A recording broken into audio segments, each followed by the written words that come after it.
Hello, I'm Nitai Duranja.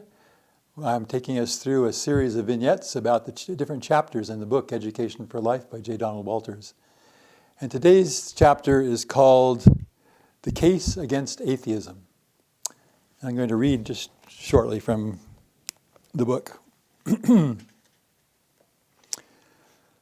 For once the stomach has been filled, the body clothed, and one's living space insulated against the elements, there remains a basic hunger in us all, which no amount of possessions, power, or pleasure can fulfill.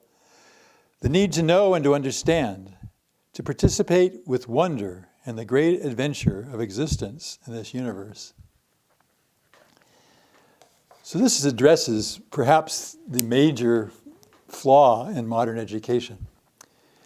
It is completely focused on material answers to life. The idea that you study hard, you do get good test scores, then you'll get a good job, you'll make enough money, and you'll buy enough things, and you'll somehow be happy. But as that passage underlines, that's not true. There's a deeper yearning in all of us. And that deeper yearning is often just ignored in modern education. And so what we get is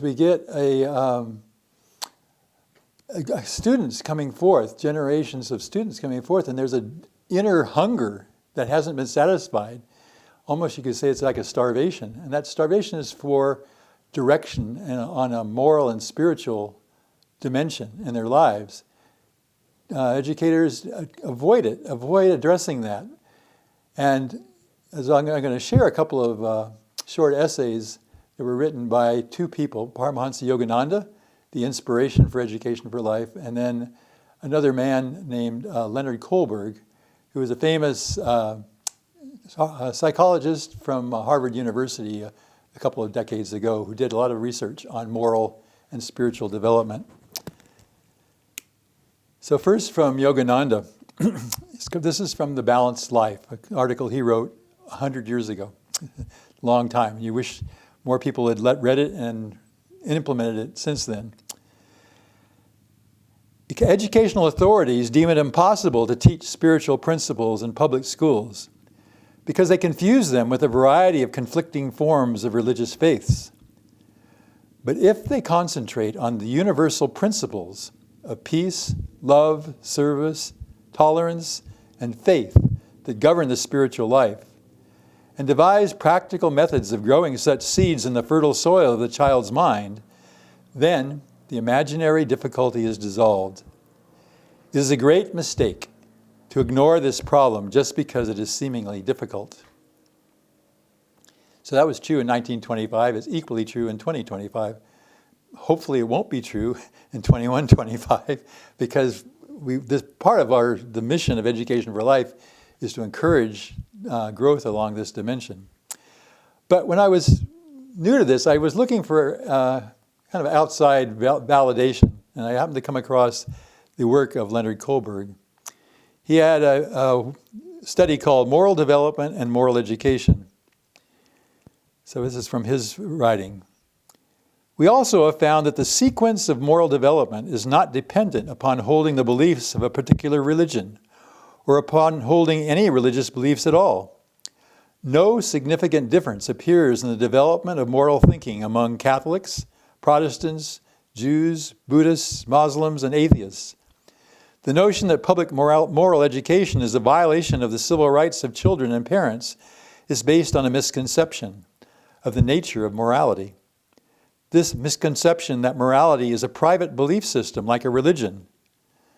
The moral basis of the Constitution and the major moral values of our society are the principles of justice, which we say are the core principles of any mature morality. So what we have there is a statement that when we get nervous around spiritual principles because we think that they're imposing the Jewish perspective or the Catholic perspective, it's misunderstanding what really is going on. That these religions only express these universal principles. They don't own them. They might express them a little differently with a different flavor, but in essence they're the same, which means that our schools have to embrace them and bring them into the schoolwork, what we do with the children. So it's a matter of reorienting our thinking and helping them to feed, to nurture our children on all levels, rather than just on part of it. If we only nurture the moral, the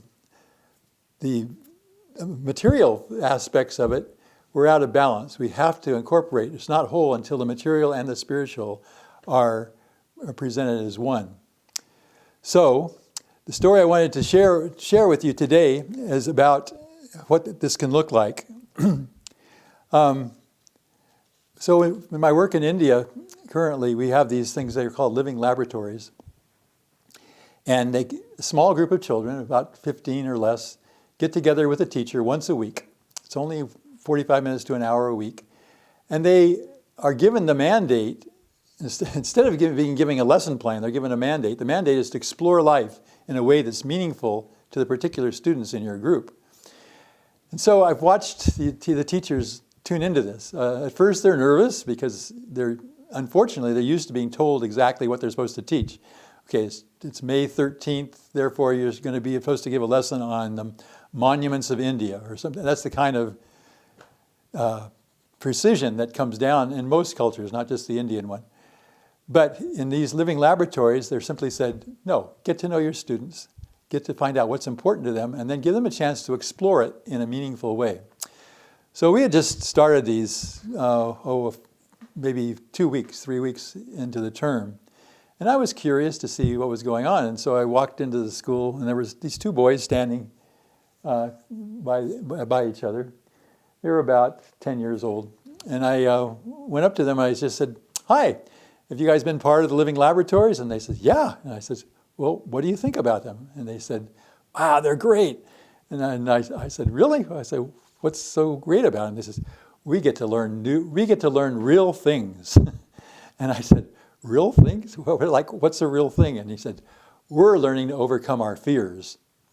And I said, really? You guys have fears? And one guy, he got a little shy, and he said, yeah. He says, I'm afraid of the dark. And his friend said, yeah, and I'm afraid of dogs. But we're working on it. We're getting better at it. I can see a difference already.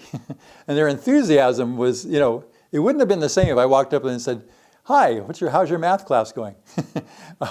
It would have lacked the enthusiasm, the excitement about this is something that they can apply in their life right now. And they are applying it. And they're seeing the growth from it. It's feeding them. It's giving them a sense of, I can work on my life. I'm not just a victim. I can identify something I need to work on, and I can make progress on it. And it's this powerful message, and one that really helps to uplift the students where this is available to. So thanks. I'll see you next time.